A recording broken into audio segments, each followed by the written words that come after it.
Welcome back, mamas. Y'all, today we are going to talk a little bit about courage and how having hope in that messy middle that we talked about on Tuesday really does take courage, what that looks like, and why you should take hold of it. So let's get to it. Do you wish you had control of your days, that you had a rhythm, but instead feel overwhelmed, scattered, and like there's never enough time? You're in the right place. I'm Danielle, a recovering workaholic, wife, and stay-at-home mom of 2 girls. I've learned how to reclaim my time and find purpose and freedom so I can be present with my kids and feel like myself again. Here, we embrace where we are, but we don't stay there. So if you're ready to trade the chaos for clarity, the guilt for grace, and the endless to-do list for aligned flow, grab the kiddos a snack and toss in that laundry because I know you're multitasking, and let's do this because your time, your purpose, and you matter. Okay, mamas. So on Tuesday, we talked about hope and having that optimistic hope in the messy middle that you may be feeling like you are in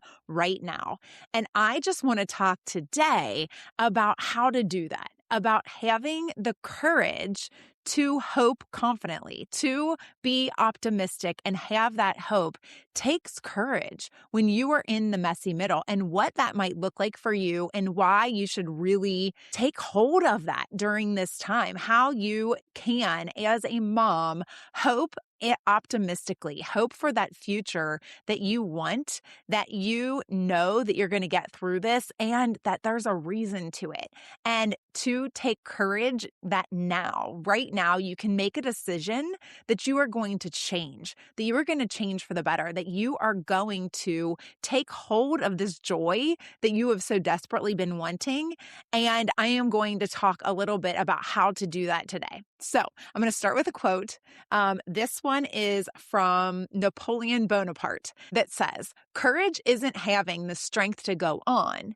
It's going on when you don't have the strength." So courage, it is not having the strength to go on, right?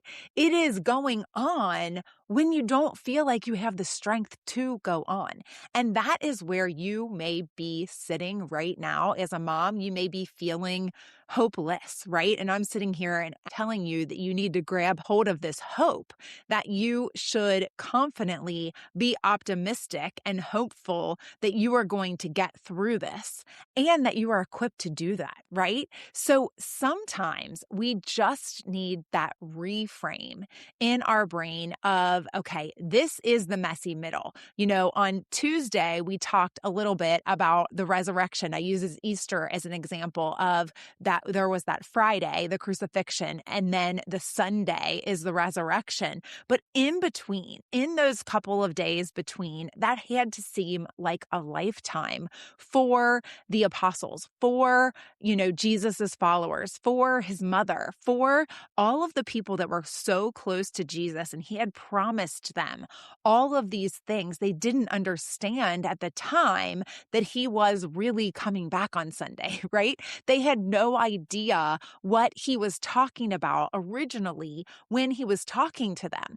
And you may be sitting there and feeling like, oh my goodness, I am a mother now, and this is what I wanted. This is what I thought I was preparing for. Like, you have prepared all of this time. You have read the books, you have done the things, and now you're in this motherhood and you have chosen to stay at home with your kids, and you are like feeling like a hot mess. You are feeling out of control. You are feeling overwhelmed. You are like wondering how you used to have a job and where your time used to go. Like, you're feeling like you have zero time, and you're wondering what you used to do with all of the time that you did have, right? Because right now you're responsible for 1, 2, 3, who knows how many kids, right? And you are feeling this pressure, maybe. You are feeling this overwhelming sense of responsibility, but you're also feeling like this is when you should be the happiest, but you're wondering why you can't fully grasp that happiness. And I am here to tell you that you are just in the messy middle, that the only thing that you need to figure out is who you are now that you are a mom. Because it's likely that what is going on with you is because you have kind of lost your identity. For me, I would define my success by my work. And so when I decided to stay at home, then I was defining my success by like the way that I was raising my children and by how successful I felt like I was doing at that job, right? And some days, many days, I didn't feel like I was being successful at it because there were many times where, they aren't happy or things are going wrong, or you think that you are, let's just take the potty training days, right? Like you think you're making all of this progress and then something happens and the child reverts and goes backwards and they were potty trained, you thought, and then all of a sudden there is no potty training anymore. They're like, nope, I'm not doing that anymore. I don't have time for that. And now they're, going to the bathroom all over the place. And you feel like you spend your whole day cleaning up messes and doing laundry and everything else because they have decided that that is not what they want to do anymore, right? And that is just one example of how you can, if you are wrapped up in putting all of your success and how you measure that in the success of the potty training example and how that failed, now you feel like a failure, right? Now you feel like, what did I do wrong? Where did I go wrong? And the truth of the matter is that you didn't go wrong, right? They're their own person. Like you did what you thought you were supposed to. They were potty trained. And now all of a sudden they are reverting back, or maybe they don't want to be potty trained at all and they're totally resisting it, right? This is all normal stuff. But when we take and we put our identity and our success into being a successful, and I put that in quotes because what is success, right? Is it that they are potty trained exactly the way that, the textbook says they should be and exactly on the timeline? And if they're not potty trained by, let's just say 2 or 2.5 or whatever it is, right? Then you are a failure. Then they are behind. Like, let me just tell you, it doesn't matter. It isn't that big of a deal in the grand scheme of things. You will get through this. They will all of a sudden decide that they want to use the potty. But for me, it felt like such an overwhelming thing. And just like I was a failure and what did I do wrong and all of these things. And we start doubting ourselves. And this is just one example of the many, many things that can happen to us if we aren't careful on figuring out what is it that is important to me? What is it that would look like success for me and my family? What is it that we need to have or that I need to have in order to feel like I am doing a good job, right? And when that is tied up in your children or when that is tied up in something else outside of yourself that you can't control, that is when things start to take a wrong turn.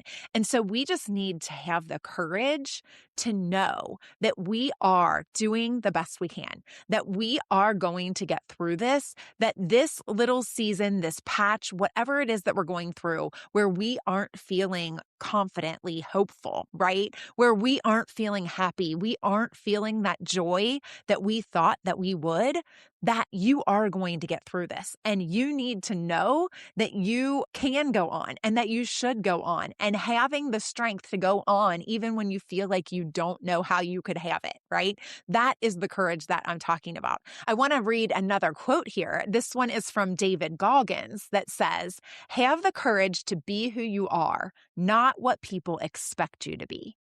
Have the courage to be who you are, not what people expect you to be.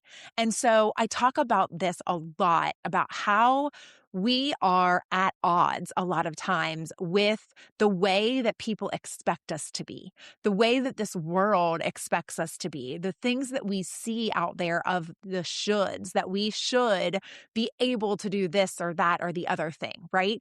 Things that seem like they are healthy, things that seem like they are good, but maybe they're not good for you, right?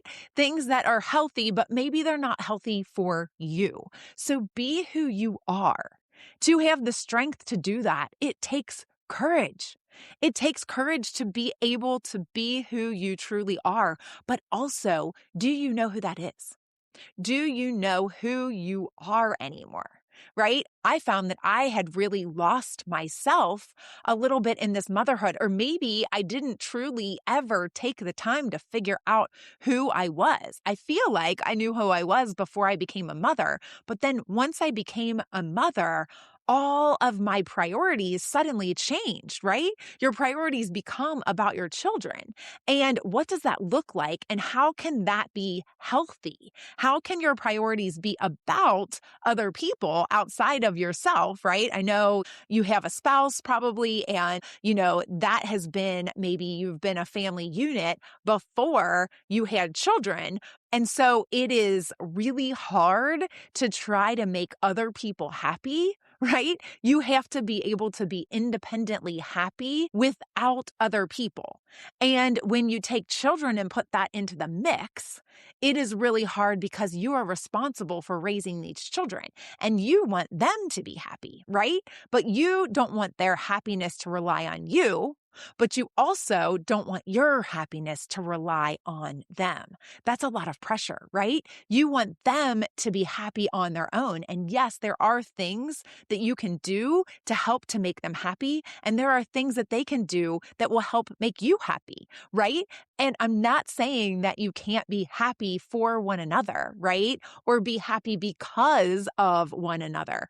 But when your happiness is tied up and intertwined with someone else's happiness, that is when it becomes a problem. That is when it becomes a little bit dangerous. Because let's remember, right? We are raising these children to become independent. And what does that mean? Well, that means that at some point they are going to leave the nest, right? And so if your happiness has now become tied into their happiness, what happens when they leave? Are you going to become unhappy then, right? And when they are in their life and they're going to have a lot of ups and downs, just as you did when you were growing up, you need to be able to be there for them and to be joy-filled even when you're not happy, because when things go wrong, we've talked about this in other podcast episodes, you can be filled with joy-filled, and not be happy at the same time. You can be sad, but also still have joy in your heart, right? So as I've been talking about happiness here, I guess what I truly mean is your joy, right? You want this innate joy, this joy that lives in your heart, and you to be fulfilled from within, right? And actually that comes from God. And so your joy can come from God, and you can go through these ups and downs of fleeting emotions, right? Happiness, sadness, anger, all of these things, and still have joy in your heart and still be able to find your way back to that place, right? Because you aren't relying on someone outside of yourself to make you joyful. So having the courage to be who you are instead of being who people expect you to be is sometimes really hard, especially when you aren't sure. Like, this is uncharted territory. Like, you have never been a mom before, right? Even if you have more than one child, this is your first rodeo, essentially. Even if you have more than one, this is something that you learn by doing, right? And you are likely going to be different than you were prior to having your children. And so people may expect you to act in a different way than you are currently acting, right? People may expect you to do certain things. People may expect you to do the things that they did, right? The things that your mother did, or her mother, or, your friends, or whatever people are seeing out there in the world. And when you aren't doing that, then that comes with pushback, right? You might get pushback and people aren't expecting that. And so it takes courage to be who you feel like you truly are and what's true to you, not necessarily what other people think you should be doing. And so I have a quote from Henry Ford that says, one of the greatest discoveries is to find you can do what you were afraid you couldn't do. That is one of our greatest discoveries, that you can do something that you're afraid of, right? And that thing might be going against the grain. It takes courage to go against the grain, but when you do it, it's an amazing discovery when you figure out that you can do it and that you're actually more fulfilled once you are living your life that way. So I have one last quote here, and this is actually a Bible verse, and it says, "Perhaps you were born for such a time as this." And it's Esther 4, verse 14. And I do believe that you were born for such a time as this. I believe that this is your greatest accomplishment, that having your children is the thing that you were born for, right? Like, we were put here to have our children, and we are meant to be exactly where we are with them, right? And so it just takes some reflection, some courage, some discovery, some reflection on the things that are important to you now, some time for you to rediscover who you are and what is important to you and to your family and what that looks like in order for you to walk it out. Right? That takes courage, but I do believe that you were made for this, that this is your time. And that even if you're in the messy middle right now where you're not exactly sure what is going on or why, things are going wrong or why you feel unsettled or, because you may not be in a place of deep depression or discouragement. You may just be feeling unsettled and unhappy, but you don't even really know how to put a finger on why. And I implore you to have the courage to try to figure that out for yourself, to have that confident hope that you will get through this, that optimistic spirit that you are meant for this and that you will get through it. And I would love to help you to do that. I would love to help you discover what really it is that is going to bring you that joy that you're longing for, what it really is that is going to bring you that fulfillment, that contented spirit that you are longing for. And in addition to God, it is figuring out what is important to you and why. Okay. And so I would love to help you do that. Go to prioritizewithpurpose.com, sign up for a prioritization clarity call with me, and we will start you on this journey, on this path to figuring out just that so that you can walk it out and live this joy-filled, fulfilled life. All right. I want that so much for you. So I'll meet you back here next week. I hope you enjoyed today's episode, Mama. If so, please leave a review on Apple Podcasts and then hit share and send this to a mom who needs this in her day. I'll meet you right back here next week. Keep smiling, y'all.